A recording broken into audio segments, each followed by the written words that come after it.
안녕하세요. 아름다운 연세STV 연세S1 대표원장 김상민입니다. 오늘은 여드름 뾰루지에 대해서 한번 소개시켜 드려 볼까 하는데요. 우리 가끔 이렇게 아침에 잘 주무시고 났는데 얼굴에 뾰루지가 생기는 경우가 있잖아요. 약간 구진 모양으로 올라와 있고 붉어져 있고 주위에 염증이 있고 누르면 아프고 그러면 되게 스트레스 받죠. 근데 이런 여드름 뾰루지는 응급으로 빨리 대체해주면 금방 사라질 수도 있습니다. 어떻게 하면 되냐면 가까운 피부를 진료하는 피부과 병원이 있죠. 방문하시면 그 부위에 트리암시노론이라는 주사가 있어요. 이건 스테로이드의 성분의 일종인데 그 부위에 가볍게 주사를 맞으면 그 염증이 가라앉으면서 그냥 사라지는 경우가 많습니다. 근데 이 뾰루지가 너무 익어가지고 농이 확 응축이 되어 있거나 아니면 생긴 지 며칠이 됐는데 그대로 방치했거나 하면 그냥 트리암시노론 주사만으로는 사라지지 않습니다. 이 경우는 그 부위에다가 트리암시노론 주사를 놓고 보통 이제 탄산가스 레이저를 많이 이용하는데요. 탄산가스 레이저를 이용해서 작은 홀을 만들어서 구멍을 만들어서 우리 코메도 같은 거 있죠. 그 네이버나 이런 데서 검색하시면 많이 구매할 수 있을 텐데 가볍게 살포시 눌러서 압출해 주시면 농이 나오면서 해결되는 경우가 많습니다. 근데 이 트리암시노론 주사 자체가 스테로이드 성분이 있고 거기에 리도카인 마취 성분이 들어가 있어요. 그래서 주사 약간 따끔한 느낌은 있지만 탄산가스 레이저로 압출할 때는 이비가 마취가 되어 있기 때문에 통증이 전혀 없습니다. 근데 이 주사가 사실 별거 아니긴 한데 가끔 우리 스테로이드라는 게 사실 피부를 약간 지방층을 위축시키는 효과가 있거든요. 그래서 이런 것들을 윤곽 주사에도 사용하고 하는데 너무 많은 양을 주입하게 되면 오히려 피부가 꺼져버릴 수도 있어요. 그래서 경험이 많은 선생님을 찾아서 시술 받으시는 게 좋겠고요. 또 하나 아까 탄산가스 레이저로 구멍을 뚫는다고 했는데요. 이 탄산가스 레이저가 너무 세게 하는 경우에는 그것도 또한 깊은 흉터를 남길 수가 있습니다. 그래서 저희는 이제 시술할 때 아주 가볍게 작은 구멍만을 만들어서 시술하게 됩니다. 그리고 아까 염증이 생긴다고 했는데 우리 이런 여드름 염증이 생기면 얘네가 골마서 터지면서 주변에 콜라겐이나 엘라스틴 같은 결체 조직들을 파괴시키거든요. 그래서 이게 피부가 함몰될 수도 있어요. 그래서 그냥 방치하지 마시고 빨리 방문하셔서 치료를 받으시는 게 좋겠고요. 우리가 여드름이 많이 나는 아이들 보면은 젊은 나이인데도, 그러니까 아주 어린 아이죠. 그런데도 여드름이 계속 낫고 치료되고 낫고 치료하면서 아까 말씀드렸듯이 주변의 결체 조직들을 파괴해가지고 피부가 함몰되거나 주름이 빨리 생기고 하기 때문에 이런 게 생겼을 때는 빨리 피부과 병원을 방문하셔서 치료하시는 게 좋겠습니다. 오늘은 이제 뾰루지가 발생했을 때 응급 대처하기에 대해 설명드렸는데요. 이렇게 뾰루지가 발생했을 때는 한두 개 생겼을 때는 그 부위에 주사 맞고 이렇게 압출하시면 돼요. 근데 이게 다발성으로 여러 개 생겼을 때는 압출하는 것 플러스 당분간 약을 좀 복용해 주시는 게 좋습니다. 왜냐하면 하나가 발생하기 시작하면 굉장히 여러 개가 다발성으로 발생하는 경우가 있거든요. 보통 이런 뾰루지 같은 경우는 스트레스를 받거나 몸이 컨디션이 안 좋을 때 우리가 많이 생기기 때문에 한두 개만 발생했으면 그 부위만 시술 받으시면 되겠지만 좀 많다 하면 그런 아까 말씀드렸던 트리암 주사 플러스 압출 플러스 외용제도 처방 받으셔서 당분간 드시는 게 좋겠습니다. 우리가 특히 이런 뾰루지가 턱에 많이 나는데요.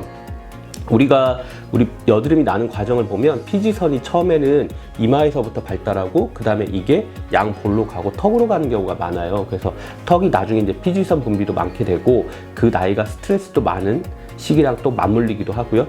그 다음에 우리가 세안할 때 보면 볼이나 미간 사이 이런 데 피지가 많은데 코 같은 데는 잘 세안을 하는데 턱은 약간 뒤쪽으로 함몰되어 있거든요. 안쪽으로. 그래서 이 부위를 세안을 의외로 잘 못하는 경우가 많습니다. 그래서 이 부위가 뾰루지가 많이 나는 경우가 많아요. 그래서 저도 레이저 하다 보면 환자분들 세안하고 나서 레이저를 하는데 레이저 토닝 같은 경우요.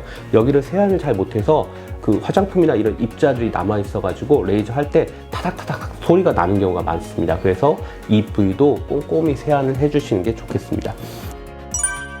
그런데 이런 여드름 같은 경우 압출하고 나서요. 저희가 이제 듀오덤 같은 거 패치를 하나 붙여드리는데 이 패치를 안 붙이고 그냥 압출만 하면 자꾸 우리가 손이 가죠. 손이 가서 딱지가 생겼는데 그 딱지를 떼고 싶어요. 그러면 그게 더 안 낫고 오히려 색소 침착도 생기고 흉이 질 수가 있어요. 그래서 듀오덤 패치를 붙여드리면 그거를 듀오덤 패치는 사실 오래 붙이면 붙일수록 좋아요. 이게 한 1주 정도는 최소 유지하는 게 좋고 길게 하면 한 2주까지도 붙여주는 게 좋은데 그러면 듀오덤 안에 수분한 환경이 조성돼서 상처도 잘 낫고요. 그 다음에 우리가 손이 안 가게 되니까 또 잘 낫게 되죠. 그리고 이게 방수 기능이 있기 때문에 이걸 붙인 상태에서 세안을 하거나 하면 또 물이 안 들어가니까 물에는 또 각종 세균이나 바이러스가 있잖아요. 우리가 여드름 압출하게 되면 피부가 구멍이 생기는데 여기에 생기는 2차 세균 감염이나 이런 것들을 예방할 수 있기 때문에 오히려 상처가 더 잘 낫는 경우가 많습니다. 제가 여드름에 대해서 간단히 환자분들 개요에 대해서 설명해 드리는데 여드름은 생기는 이유는 다양한 원인이 있어요. 근데 보면 우리가 남자아이들 같은 경우는 중학교 1, 2학년, 여자아이들 같은 경우는 초등학교 5학년 되면 보통 피지선이 굉장히 발달하거든요. 왜 그러냐면 이때 남성 호르몬이 많이 분비되기 시작해요. 우리 얼굴에 있는 솜털 옆에 있는 피지선을 자극해 가지고 피지 분비가 굉장히 많아집니다. 근데 피지가 나오는 통로는 아직 덜 성숙되어 있어요. 그러다 보니까 피지가 나오다가 안에서 정체돼 가지고 고여 있게 되고 그럼 밖에서 봤을 때 볼록하게 되거든요. 그게 우리가 흔히 말하는 좁쌀 여드름, 폐쇄성 면포가 되고요. 이런 고여 있는 피지에는 얼굴이나 손에 있는 여드름균이 들러붙어서 감염시키기 쉽죠. 그래서 이런 균들이 들러붙어서 감염을 시키기도 하고요. 피지가 나오는 구멍이 있는데 그 구멍을 각질 덩어리들, 피부 표면에 있는 각질 덩어리들이 미처 잘 떨어져 나가지 못하고 돌돌 뭉쳐가지고 막기도 합니다. 그래서 피지가 더 못 나오고 고여있기도 하죠. 근데 이 여드름이 한번 생기고 골마서 터지면 그 피지가 나오는 구멍이 변형이 와요. 되게 좁아져요. 그래서 좁아졌기 때문에 안 그래도 피지 분비는 많은데 그 입구가 좁아져 있다 보니까 그 부위에서 계속 피지가 정체되죠. 그래서 우리가 여드름이 이상하게도 난 부위에 계속 나는 이유가 그겁니다. 왜냐하면 여드름이 나서 그 모공 입구가 변형이 와서 좁아졌기 때문에 그 부위에서 여드름이 계속 발생하는 거죠. 그래서 우리 여드름 치료는 간단하게 이제 피부과 병원 오시면 압출할 수도 있고 스케일링 할 수도 있고 약을 드릴 수도 있고 다양한 요법으로 치료하게 되고요. 여드름 연고가 되게 다양하게 있죠. 크게 생각해 보면 여드름 연고는 딱 두 가지로 생각하시면 돼요.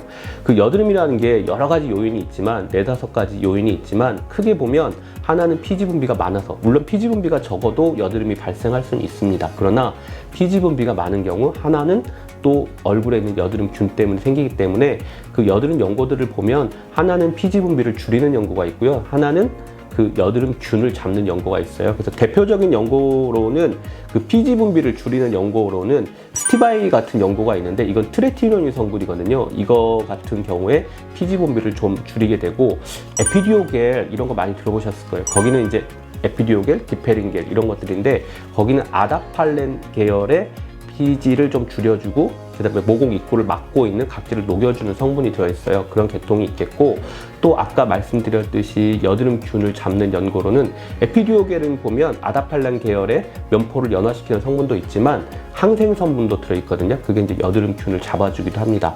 이거 흔히 우리 뭐 톡톡이라고 클린담마이신 연고가 있는데 그 많이들 아실 거예요. 오시면 환자분들이 톡톡이 달라고 하시는데 그런 경우에는 항생 성분이 들어있어서 여드름균을 잡기도 합니다. 그래서 우리가 먹는 약을 먹으면 좋은데 먹는 약은 사실 우리가 피부로만 가는 게 아니고 피부뿐만 아니라 다른 장기에도 영향을 미치게 되잖아요. 그래서 너무 장기 복용하면 좋지 않겠고 저희 먹는 약을 처방할 때는 처음에 한 4알을 드렸다면 그 다음에 계속 약을 줄여서 드리거든요. 결국은 연고를 바르시는 게 좋죠. 연고를 유지하시는 게 좋고 그러다가도 여드름이 또 심해지면 병원을 방문하셔서 또 관리하시고 하시면 좋겠습니다.